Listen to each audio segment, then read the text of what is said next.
السلام علیکم ورحمۃ اللہ وبرکاتہ۔ حج کے موقع ہیں اور حاجی حج پر روانہ ہو رہے ہیں، تو اسی ضمن میں ہم حکایتیں اور حدیثیں سن رہے ہیں تاکہ لوگوں کی رہنمائی ہو سکے، ہم بھی ثواب جاریہ بن سکیں، آپ لوگ بھی زیادہ سے زیادہ ویڈیو شیئر کرا کریں، تو انشاءاللہ عز و جل آپ لوگ بھی اس ثواب جاریہ کا حصہ بن سکیں گے۔ اور یہاں آج میں نے ویڈیو شیئر کرنے کی بات کی تو آپ لوگ یہ مت سوچیے گا کہ میں سبسکرائب یا پھر اپنی ویڈیو اپنی چینل کی گروتھ چاہتی ہوں، ایسا بالکل بھی نہیں ہے۔ اللہ اور اس کا رسول بہتر جانتا ہے کہ میری نظر صرف اور صرف اس بات پر ہے کہ آپ لوگوں تک علم دین پہنچاؤں، اور اگر شیئر کرتے ہیں تو بہت بہتر ہے، آپ بھی ثواب جاریہ میں حصہ لے پائیں گے۔ اور الحمدللہ آپ سب کی دعائیں ہیں، میری دعائیں آپ کو لگیں، آپ کی دعائیں مجھے لگیں تو ہمارا بیڑا پار ہو، دنیا میں بھی آخرت میں بھی جنت میں بھی انشاءاللہ ہم اللہ تبارک تعالیٰ کی رحمت سے جائیں۔ تو یہاں پر حاجیوں کا ذکر ہو رہا ہے کہ اپنے نام کے ساتھ حاجی لگانا کیسا ہے؟ کیا اپنے نام کے ساتھ ہم حاجی لگا سکتے ہیں؟ جی بالکل لگا سکتے ہیں، لیکن کچھ مسئلات ہیں وہ سنتے ہیں۔ محترم حاجیوں، دیکھا آپ نے، حج ہو تو ایسا اللہ ان دونوں بابرکت حاجیوں کی طفیل جو کہ میں نے پچھلی ویڈیو میں سنائی تھی، اللہ تبارک تعالیٰ کی بارگاہ میں جو حاجی ذبح ہو گئے تھے تو کیا ہی ان کی حکایتیں تھیں، لیکن یاد رکھیے ہر عبادت کی قبولیت کے لیے اخلاص شرط ہے۔ اب علم دین اور اچھی صحبت سے دوری کی بنا پر اکثر عبادت ریاکاری کی نظر ہو جاتی ہے، جس طرح اب عموماً ہر کام میں نمود و نمائش کا عمل دخل سمجھا جانے لگا ہے، اسی طرح حج جیسی عظیم سعادت بھی دکھاوے کے بھیٹ چڑھتی جا رہی ہے۔ مثلاً بے شمار افراد حج ادا کرنے کے بعد اپنے آپ کو اپنے منہ سے بلا کسی مصلحت اور ضرورت کے حاجی کہتے ہیں اور قلم سے لکھتے ہیں۔ آپ شاید چوک پڑے ہوں گے کہ اس میں آخر حرج ہی کیا ہے، حاجی ہیں تو حاجی کہہ سکتے ہیں، حجن ہیں تو حجن کہہ سکتے ہیں۔ ہاں واقعی اس صورت میں کوئی حرج بھی نہیں ہے کہ لوگ آپ کو اپنی مرضی سے حاجی صاحب کہہ کر پکاریں، مگر میرے پیارے حاجیوں، پیاری حجنوں، اپنی زبان سے اپنے آپ کو حاجی یا حجن کہلوانا اپنی عبادت کا خود اعلان کرنا نہیں تو اور کیا ہے۔ اور میں نے تو اکثر دیکھا ہے لوگوں کے گھروں پر جب وہ جاتے ہیں تو گھروں کو سجاتے ہیں اور لکھا ہوتا ہے حج مبارک، اعلانیہ کر رہے ہوتے ہیں کہ ہم حج کرنے جاتے ہیں، کہ مانو حج نہ ہو گیا ہو، کہ کوئی دکھاوا ہو گیا ہو۔ ایک مجرم جب اپنی آقا کی بارگاہ میں جاتا ہے تو کیسے جاتا ہے؟ روتا ہوا، گڑ گڑاتا ہوا، تڑپتا ہوا۔ اللہ اللہ، کیا ہی کیفیت ہوتی ہے اس کی۔ اللہ، مجھے مدینے کا سفر یاد آ گیا، آہ کیا راہ مدینے کا سفر تھا، آہ۔ تو یہاں پر میں ایک چٹکلا آپ کو سنانا چاہتی ہوں کہ ٹرین اپنی منزل کی طرف رواں دواں تھی، دو شخص قریب قریب بیٹھے ہوئے تھے۔ ایک نے سلسلہ گفتگو کا آغاز کرتے ہوئے پوچھا کہ جناب کا اسم شریف یعنی آپ کا نام کیا ہے؟ تو جواب ملا، میرا نام ہے حاجی شفیق۔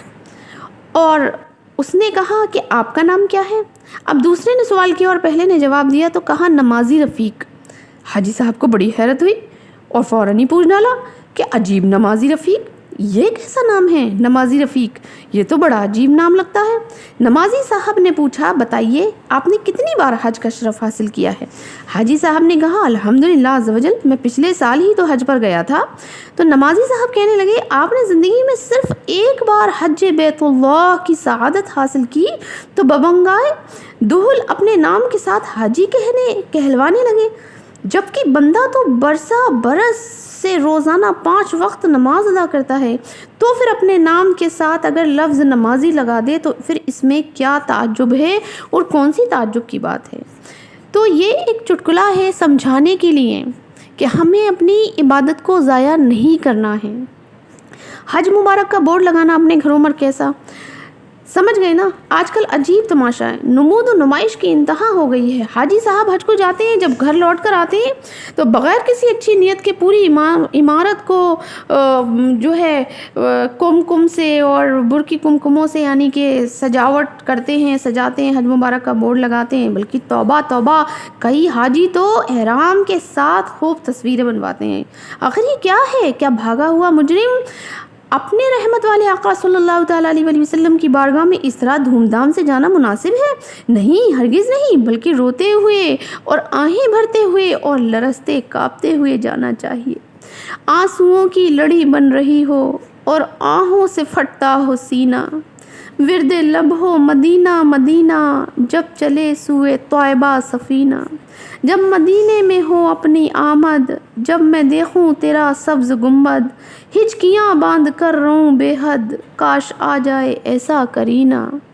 آنسوؤں کی لڑی بن رہی ہو اور آہوں سے پھٹتا ہو سینہ۔ آج بھی مجھے وہ منظر یاد آتا ہے کہ جب روانگی مدینہ ہمارا تھا اور اس وقت ایک عروس کا ہجوم تھا، جب محفل مدینہ ہم نے منعقد کروائی تھی اور نعتوں کے اشعار پڑھے جا رہے تھے اور کس قدر آہوں بپا پوری محفل میں برپا تھا۔